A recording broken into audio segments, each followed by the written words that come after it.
واش كنتي عارف ان فيلم يور نيم جا من اشهار في 2013؟ ماكوتو شينكاي دار واحد الاشهار لواحد الشركه ديال التعليم عن بعد سميتها ذيكاي. الاشهار كان على جو تلاميذ في الثانوي ما كيعرفوش بعضياتهم، ولكن القدر كيربطهم.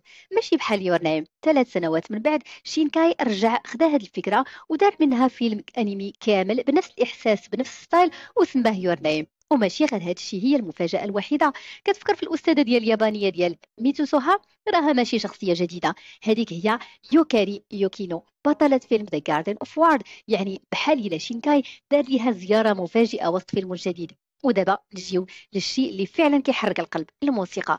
اغاني بحال زين زين زين ساي ولا سبيركل ولا راد ويمس ماشي غير زينه في الفيلم، راها كتعوض الحوارات، كتحكي القصه بصوت مختلف، وكل نغمه كتزيدك احساس وكتعمق في العاطفه. ولكن المعلومه اللي غادي تخليك تحك راسك، ماكاتو شينكاي ما راضيش على هذا الفيلم. قال باللي يور نيم باقي ما سالاش، وكان باغي يصلح بزاف ديال التفاصيل، ولكن الوقت والميزانيه ما ساعدوش.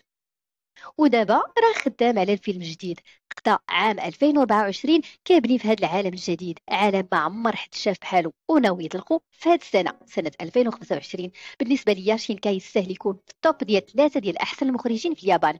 وبالنسبه ليا، الا كنتي كتحب بحال هذا النوع ديال الحكايات والاسرار على الانمي، ما تنساش تشترك في القناه وتهبط لي في التعليقات شنو رايك على يور نيم، وشنو اكثر حاجه شدت انتباهك. شكرا لك.